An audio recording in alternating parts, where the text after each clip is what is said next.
मुलगी झाली म्हणून पालकांनी तिला रस्त्यावर सोडून दिलं, अशा अनेक घटना आपण आजवर ऐकल्या असतील। एक अशीच घटना 21 वर्षापूर्वी बीडमध्ये घडली होती। मात्र आता या नकोशीने 21 वर्षानंतर जे केलं त्यामुळे ही घटना पुन्हा चर्चेत आली आहे। मुलगी नको म्हणून निर्दयी पालकांनी आपल्या चिमुकल्या मुलीला वैद्यनाथ मंदिराच्या पायऱ्यांवर सोडून पळ काढला।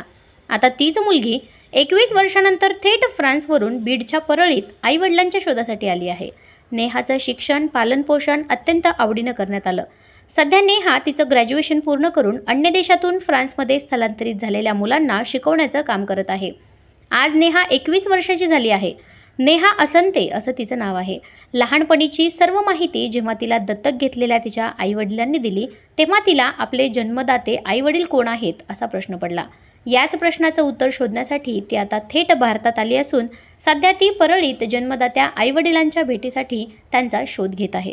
8 जून 2002ला सकाळी 7 वाजता मंदिर झाडणारी बाई 7 वाजता येत असते आणि ती माझ्याकडे आल्यावर मला म्हणली की तिथे एक मूल आहे म्हणली, तुम्ही जाऊन पहा म्हणले।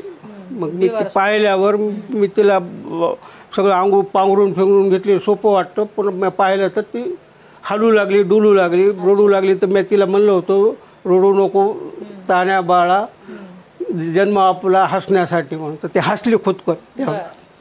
आज रडाईल। तिचे खुशीचे अश्रू आहेत, तुम्हाला बघून ती खुश झाली म्हणून तिच्या डोळ्यातून अश्रू अनावर झाले। ती रडली नाही, ती तिची खुशीचे अश्रू आहेत की तिने इतक्या दुरून नाही ते हसली, त्यावेळेस हसली ती। माझ्या तोंडात सहज शब्द आला।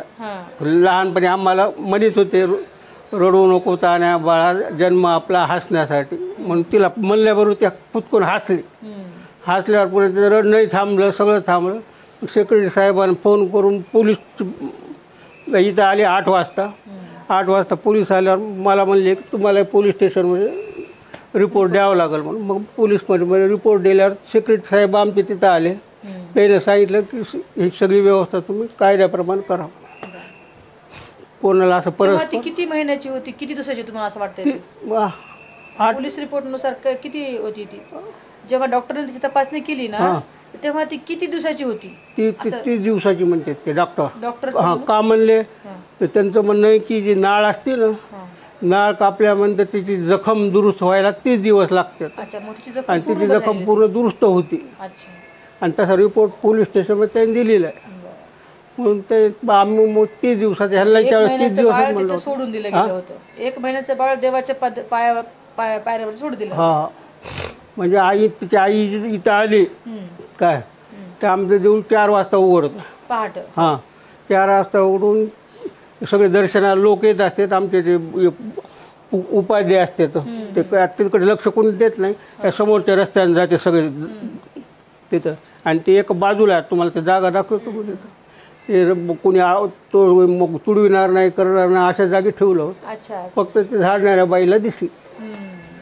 सुरक्षित असं बाळ ठेवलं होतं त्या ठिकाणी, सुरक्षित बाळाला ठेवलं होतं। सुरक्षित ठेवलं होतं ना। Advocate Anjali Pawar, adoptive rights council या संस्थेची संस्थापक। 2020 रोजी नेहाची केस आमच्याकडे आली। तिच्या केसची जी काही माहिती समोर आली त्याच्यामध्ये असं की 8 जून 2002ला ती परळी वैजनाथच्या मंदिरामध्ये सापडली आणि विनायक खिस्ते म्हणून आहेत त्यांना ती मुलगी सापडली आणि त्यांनी पुढील सगळी पोलीस कार्यवाही आणि कायदेशीर ज्या काही कार्यवाही आहेत त्या सगळ्या केल्या। ते केल्यानंतर ही मुलगी पंढरपूरच्या नवरंगे बालकाश्रमात दाखल करण्यात आली आणि काही दिवसांच्या कालावधीतच तिला पुण्याच्या प्रीत मंदिर या संस्थेमध्ये दाखल करण्यात आलं। आणि पुण्यातल्या प्रीत मंदिर संस्थेतनं 2003ला ती दत्तक तिचं फ्री झाली आणि पुढे ती मग फ्रान्सला तिच्या दत्तक पालकांकडे दत्तक म्हणून गेली। तेव्हापासून म्हणजे जनरली ही मुलं जेव्हा परदेशामध्ये दत्तक जातात त्यांना लहानपणापासूनच माहीत असतं की ती दत्तक आहेत आणि त्यांना त्यांचे मूळ काय आहे, आपले आई वडील कोण आहेत, आपलं भारत काय आहे, कल्चर काय आहे, नक्की आपण कुठून आलोत, या सगळ्या गोष्टी जाणून घ्यायची सगळ्याच मुलांना ती गरज वाटते आणि त्यांची ती गरजही असते। त्यामुळे ते तिची 2020ला केस आल्यानंतर आम्ही त्या केसवर काम करायला सुरुवात केली आणि पहिल्यांदा आम्ही किस्ते काकांना शोधून काढलं। इथं मला दगडूदादा लोमटे आणि बाळासाहेब देशमुख यांनी खूप मदत केली हे सगळं शोधण्यामध्ये। त्याच्यानंतर पोलीस रेकॉर्ड शोधलं की जर मूल एखादं सापडलं म्हटलं तर कायद्याने तो गुन्हा दाखल झाला पाहिजे, तो झालाय की नाही. मग त्यावेळेस ते गुन्ह्याचं FIR रजिस्टरमध्ये एंट्री पण सापडली आणि ASI पुरी म्हणून होते, त्यांनी ते इन्व्हेस्टिगेशन केलेलं होतं. हे सगळं माहिती मिळाल्यानंतर मग आम्ही तिला सांगितलं की तू ये, निदान तू हे सगळ्या गोष्टी पाहू शकशील. आणि किस्ते काका वय होत चालले त्यांचं, साधारणतः 70च्या पुढे आहेत. मग आता तिचे कोरोनाच्या काळामध्ये तिला येता आलं नाही, आता ती आली आहे.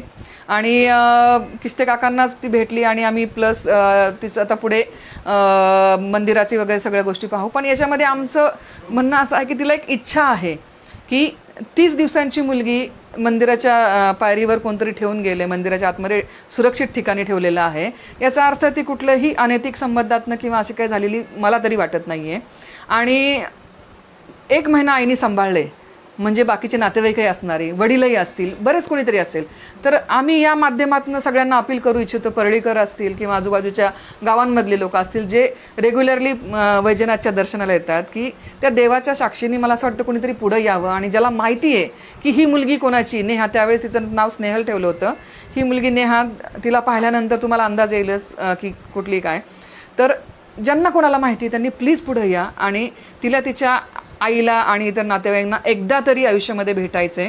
ती तिची इच्छा पूर्ण करा आणि तिचं जे मूळ शोधणं आहे ते कुठेतरी आपण पूर्ण करूयात या सगळ्या पत्रकारांच्या माध्यमातून, या सगळ्या चॅनेलच्या माध्यमातून. थँक्यू.